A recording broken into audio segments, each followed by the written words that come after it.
Hi guys, welcome back to my channel, and today I'm going to give you a brief overview about SAT subject tests. So when we talk about SAT, I know that most of you must be thinking there is only one kind of SAT, that is SAT 1, which is out of 1600, but there are also subject tests in SAT which are out of 800 each. Now let us come to the requirement of these subject tests.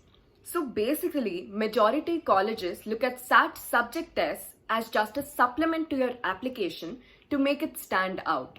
But for a few colleges in Singapore or for some in India too, these SAT subject tests are mandatory. So if you go by my advice and if you want to apply internationally, then it's better you take these tests because they are going to really help with your application when you're not taking the AP tests.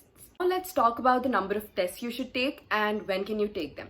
So basically, SAT subject tests, you can take them anytime in your 11th to 12th grade, and per test or per sitting you're allowed to take 3 SAT subject tests. For some colleges, they require a perfect 2400 in all the 3 subject tests that you're taking. So in such cases, you can attempt once more and how many ever times you want to get that perfect 2400.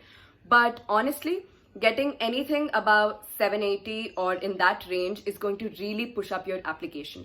Right now, I'm just restricting myself to pre-med and those kind of careers in international applications. So for those, the subject tests that I have written are physics, chemistry, and bio. Well, I would also suggest you guys to go for maths if you can, because there was one university which specifically wanted maths subject tests, but I couldn't give it.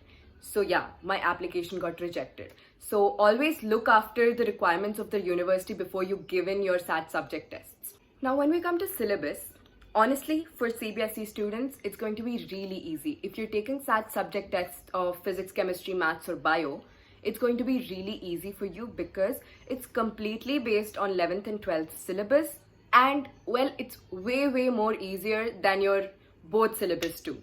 All you have to do is have a bit of presence of mind while you're writing the test. Along with that, I would just like to add that just doesn't mean you're going to stick completely to NCERT syllabus. There are a few topics which come out of NCERT syllabus, which when you go through the SAT books, you'll get to know. And it's pretty easy to go through them and read them out. Now let's talk about your level of preparation and the materials you need. Now for SAT subject tests, especially when you need a perfect 800, you need to be completely thorough with all the concepts. For that, you need to read those SAT books and solve the questions along with them. And most importantly, you are supposed to do as many papers as you can so that you get the practice of doing those kind of questions and getting that perfect 800.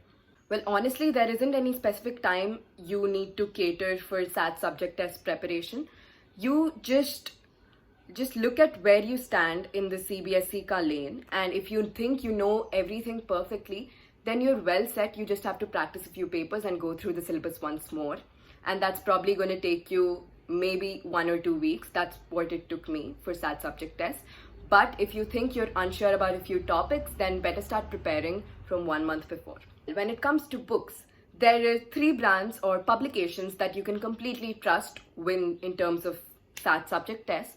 Those are Princeton, Barron's, and Kaplan.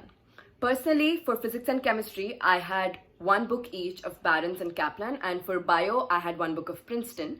And basically, they cover all the topics and they exactly give you an idea of what kind of questions can come. And they also give you a sense of confidence because, as far as I know, most CBSE students are easily able to solve all the questions which are given in these books and in the practice tests.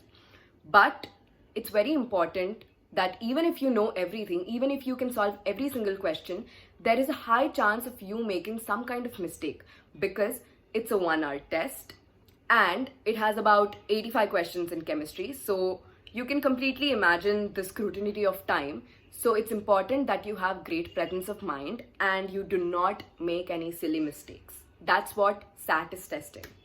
Now, along with books, you can obviously go check out Khan Academy and other online sources which I'm going to be mentioning in the description below. So yes, these are the requirements you need to prepare for SAT subject tests. To conclude, I would just like to say there is no compulsion that you have to give the SAT test. subject tests. But if you really want to help your applications, it's better you give 2 or 3 subjects of your interest of the course you're going to apply to. If you're applying to psychology, maybe you could give a SAT test on literature. There are various subjects. Just go check it out. Go check the college, its requirements, and your course requirements. Accordingly, take 2 to 3 SAT tests. And if you get any score above 700, it's well and good. But if you get a score about 780, that's going to really push up your application.